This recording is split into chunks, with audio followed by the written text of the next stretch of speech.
Camera में कैद की गई बड़ी बड़ी लहरें। कुछ लोगों के लिए बड़ी लहर का मतलब बड़ा एडवेंचर होता है, लेकिन अगर आप मेरे जैसे हैं तो आपको शायद ऐसा महसूस हो सकता है।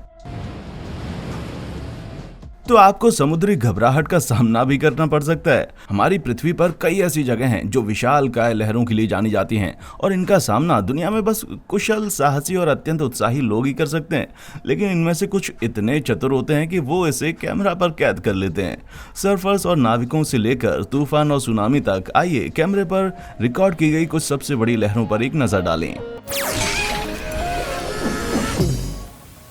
नज़ारे नाइटमेयर्स।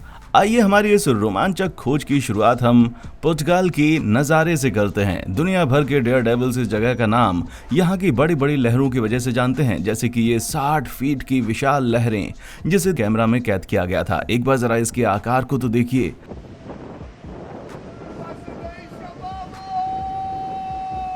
सच कहूं तो इन लहरों के पानी के नीचे बहुत कुछ चल रहा होता है। आप देख सकते हैं कि यहाँ समुद्र के नीचे नज़ारे घाटी है। पानी के नीचे मौजूद इस घाटी की अधिकतम गहराई तकरीबन 16,000 फीट है। अमूमन जब लहरें तट की तरफ आती हैं तो उसकी रफ्तार धीमी हो जाती है क्योंकि यहाँ समुद्र की गहराई कम हो जाती है।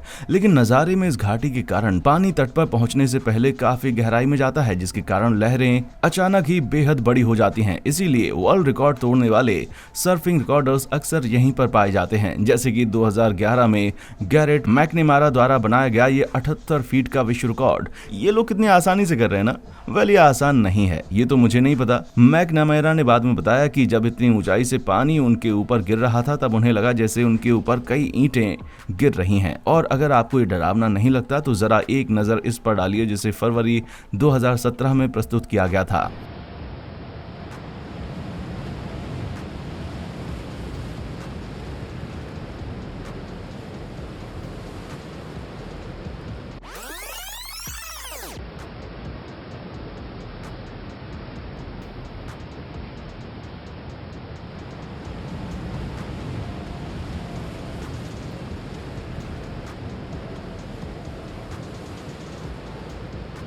अक्टूबर और नवंबर के बीच जब नॉर्थ अटलांटिक ओशन में तेज हवाएं चलती हैं तब ऐसी लहरों का निर्माण होता है। इनसे तो कुछ 100 फीट लंबी हो सकती हैं। तो अगर मैं आपको बता दूं कि सबसे बड़ी लहर पर सर्फिंग करने का वर्ल्ड रिकॉर्ड 80 फीट ऊंची लहर का है तो हमें इनकी तारीफ करनी ही चाहिए। ये महाशय कोई और नहीं बल्कि रोड्रिगो कोक्सा, जिन्होंने 2018 में इस विशाल लहर पर सर्फ करके अब तक के बने वर्ल्ड रिकॉर्ड को तोड़ा था। और अगर मैं इस तरह का कोई करतब करने का सोच रहा होता तो समुद्र का पानी नीला ना होता, भूरा होता। इससे पहले कि हम और बड़ी लहरों की ओर चलें तो इस बात का ध्यान रहे कि आप हमारा लाइक और सब्सक्राइब बटन जरूर क्लिक करें, क्योंकि मैं रोज इस तरह के बेहतरीन वीडियोस अपलोड करता हूं। इसीलिए आपको बेहतरीन फैक्ट्स खोजने के लिए 7 समंदर पार जाने की जरूरत नहीं है। तो वाव फैक्ट्स पर आएं और बेल आइकन पर क्लिक करें ताकि कोई भी नया कंटेंट मिस ना हो। तो क्या आप अगली लहर के लिए तैयार हैं? आइए चलते हैं। सुनामी का डर। अगर आप सोच रहे हैं कि लहरों की ताकत उनकी ऊंचाई से ही है तो आप गलत सोच रहे हैं। जापानी सुनामी की 2011 की ये तस्वीर इसे सिद्ध करती है, लेकिन एक बेहद डरावने तरीके से। टोहोकू की तट पर आए 9.0 के मैग्नीट्यूड वाले भूकंप से जापानी तटरक्षक ने तट से सिर्फ 3.3 मील की दूरी पर इस दुष्ट लहर का सामना किया। लेकिन समुद्र में इतनी बड़ी और लंबी लहर की दीवार अचानक से कैसे आई? तो भूकंप के दौरान समुद्र तल का एक हिस्सा ऊपर उठ गया था, जिसके कारण बहुत सारा पानी भी उसके ऊपर ही आ गया, जिसे हम सुनामी फ्रंट के नाम से जानते हैं। उन डरे हुए तटरक्षकों के हिसाब से ये विशेष फ्रंट कुछ 30 फीट लंबा था और उनके पास इसके ऊपर जाने के बजाय दूसरा कोई विकल्प नहीं था।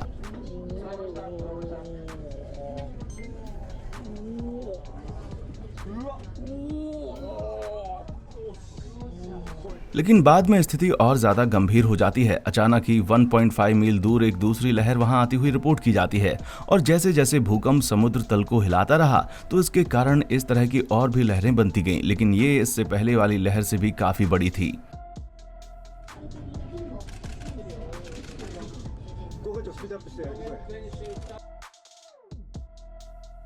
उनके पीछे आ रहे इतने ज्यादा फोर्स के कारण इन लहरों ने 6 मील अंतर्देशीय यात्रा की, जैसे कि आप इस भयानक फुटेज में देख सकते हैं। इस लहर ने इसके रास्ते में आती हुई सभी चीजों को नष्ट कर दिया। पूरे के पूरे गांव और कस्बे बह गए। जापानी सरकार का यह अनुमान है कि तकरीबन 5 मिलियन टन मलबा यहां बहकर आया है। भूकंप और सुनामी के कारण तकरीबन 300 बिलियन अमेरिकी डॉलर का नुकसान हो गया। वहीं 20,000 से भी ज्यादा लोगों की मौत हुई और 2500 से ज्यादा लोग खो गए, और अफसोस कि कई लोगों का तो हमें पता भी नहीं है। बिस्काय बेदलाम बे ऑफ बिस्काय अपने हिंसक तूफान और बड़ी लहरों के लिए कुख्यात है, क्योंकि आमतौर पर अटलांटिक महासागर के संपर्क में है और एक शांत दिन पर भी आप इस खाड़ी के समुद्र पर विश्वास नहीं कर सकते। यहां तक कि इनका सामना तो बड़े बड़े केमिकल टैंकर्स भी नहीं कर सकते। इसे देखिए।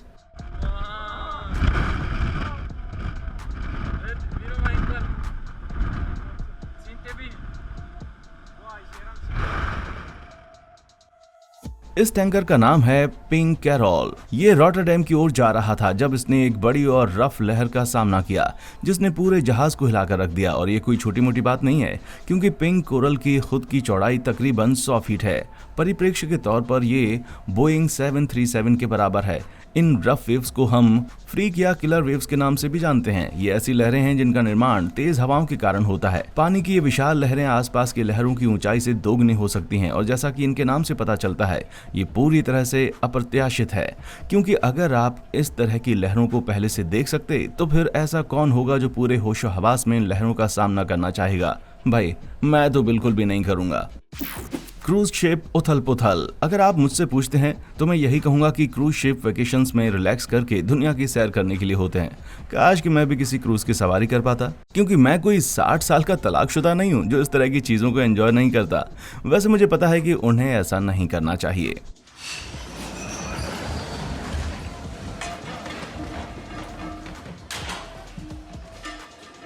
ये MV Viking sky cruise ship है जो 2019 में नॉर्वे के तट पर एक भयानक तूफान की लहरों में फंस गई थी। इस शिप में तकरीबन 1300 पैसेंजर्स थे और क्रू मेंबर्स भी थे।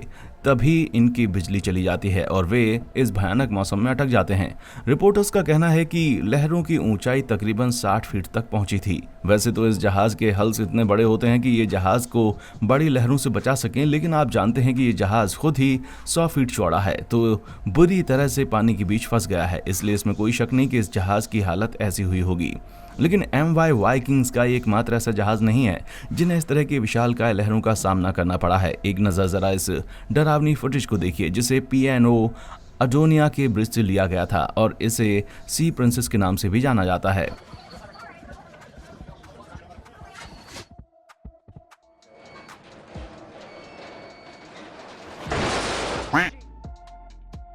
इस फुटेज को 2008 में अपलोड किया गया था, जिसमें आप एक बड़े से जहाज को लहरों की थपेड़े खाते हुए देख सकते हैं, जिसके कारण ब्रिज पर खड़ा क्रू का सदस्य जमीन पर गिर जाता है।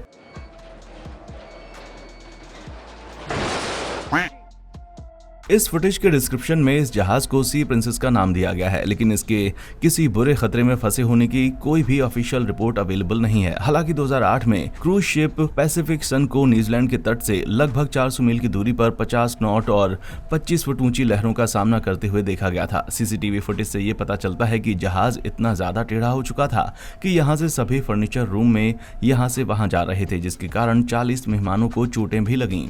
क्या यहाँ कोई जासूस है जो मुझे ये बता सकता है कि ये दोनों फुटेज एक ही घटना की है या नहीं?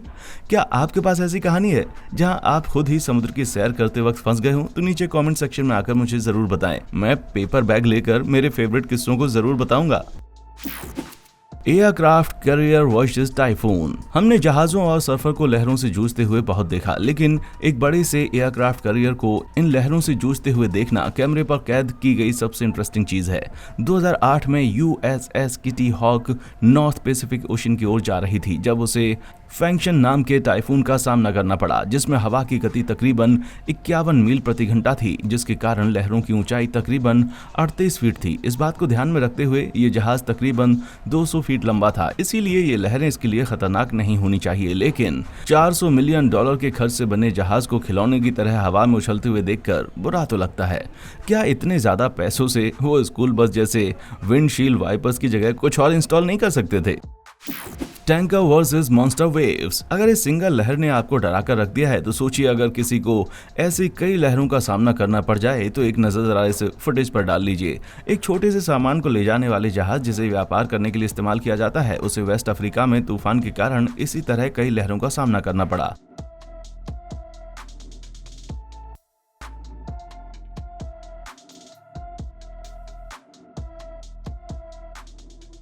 ये समुद्र हमें कभी भी निगल सकते हैं। इसे अपलोड करने वाला चैनल डीप सी ने ये मेंशन नहीं किया कि ये भयानक हादसा कब हुआ था, लेकिन उनका कहना था कि इन लहरों की ऊंचाई तकरीबन 20 फीट थी। हो सकता है ये ऊंचाई सुनने में कम लगे, पर एक के बाद एक ऐसी लहरों का आना और वो भी इस ऊंचाई की यकीनन आपको नुकसान पहुंचा सकती है। और अगर आप मुझसे पूछते तो मुझे ये 20 फीट से भी ज्यादा ऊंची लहरें लगती हैं। आपको क्या लगता है? नीचे कॉमेंट सेक्शन में आकर मुझे बताना। हाँ, ऑयल रिग रोलर्स। खुले समुद्र में काम करना एक चीज है, लेकिन उसे अपने रहने की जगह के तौर पर चूज करना, मतलब आपके पास हमेशा इन लहरों से बचने का रास्ता नहीं हो सकता। ये बात आप डनबार ऑयल रिग में काम कर रहे लोगों से पूछताछ करके बता सकते हैं। यूके के पूर्वी तट पर स्थित ये रिंग समुद्री तल से जुड़ा हुआ है और तकरीबन 164 फीट लंबा, 98 फीट चौड़ा और 72 फीट ऊंचा है। ये वाकई में एक विशाल संरचना है, बस तब तक जब तक कोई विशाल लहर इसे 2013 के क्रिसमस महोत्सव के दिन झकझोर कर रख देती है।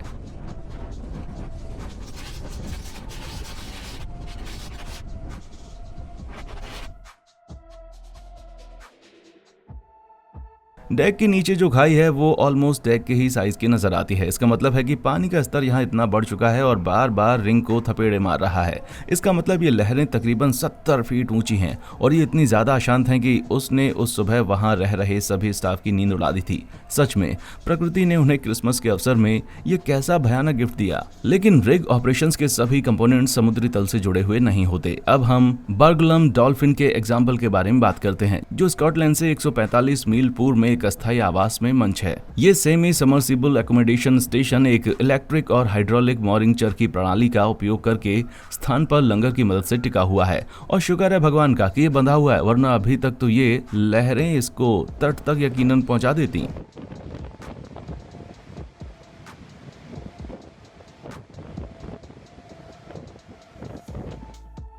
हरिकेन जितनी तेज हवाएं जो कि 113 मील प्रति सेकंड की रफ्तार से चलती हैं, उसने स्कॉटलैंड को 2015 में परेशान करके रख दिया था। इसके कारण लहरें इतनी ऊंची हो गई थी कि ये प्लेटफॉर्म की हाइट तक पहुंच गई थीं। क्या किसी और को भी मेरी तरह बीमार सा लग रहा है?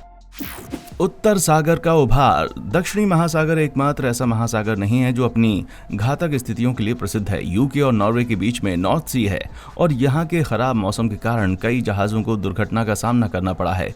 ये दुनिया के सबसे खतरनाक समुद्र में से एक है।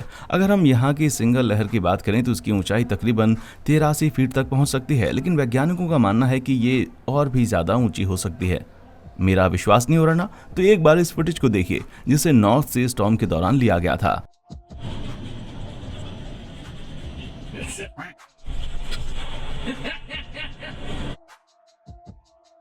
आप यहाँ एक स्कॉटिश नाविक को हंसते हुए सुन सकते हैं जिसे हम खुशकिस्मत मानते हैं। वो इस स्थिति में बच गया। पता नहीं ये नाविक इतनी भयानक स्थिति में कैसे रह सकते हैं। मुझे तो अब डर लगने लगा है कि खास करके जब मैं ब्रिटिश पब्लिकेशन द एक्सप्रेस में पढ़ता हूँ कि ये विशाल लहरें 100 फीट ऊंचाई की हैं। अगर ये कोई छोटा मोटा जहाज होता तो उतने फोर्स के कारण मुझे पूरा यकीन है कि यहाँ कोई ना कोई हादसा हो गया होता। अगर आप इस जहाज में होते तो आपका रिएक्शन क्या होता?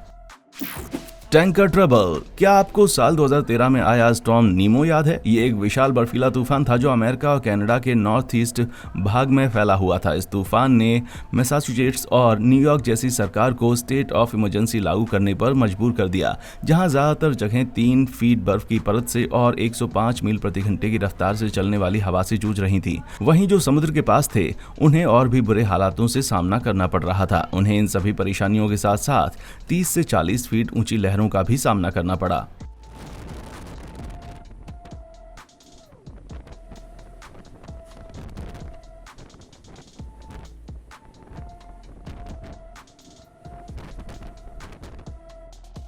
आमतौर पर इस तरह के 748 फीट ऊंचे टैंकर जहाज तूफानों से बचने की कोशिश करते हैं, क्योंकि ऐसा करने से वे किसी तरह के हादसे से बच सकते हैं और डूब भी नहीं सकते, क्योंकि ये न्यू फाउंडलैंड से 700 मील की दूरी पर थे और हवा की रफ्तार तकरीबन 90 मील प्रति घंटा थी, जिसकी वजह से कप्तान के पास लौटने का कोई ऑप्शन नहीं था और उन्होंने बड़ी बहादुरी से इन लहरों का सामना किया। और कैमरामैन तो सच में तारीफ के काबिल है, जिसने डेक के बाहर निकलकर ये वीडियो रिकॉर्ड किया।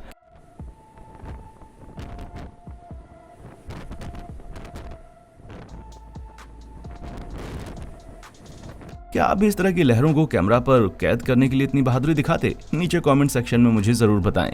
क्या आप भी इनमें से किसी लहर का सामना करना चाहेंगे या फिर आपने इनसे भी ऊंची लहरें देखी हैं? नीचे कमेंट सेक्शन में आकर बताना जरूर। और हाँ, देखने के लिए शुक्रिया।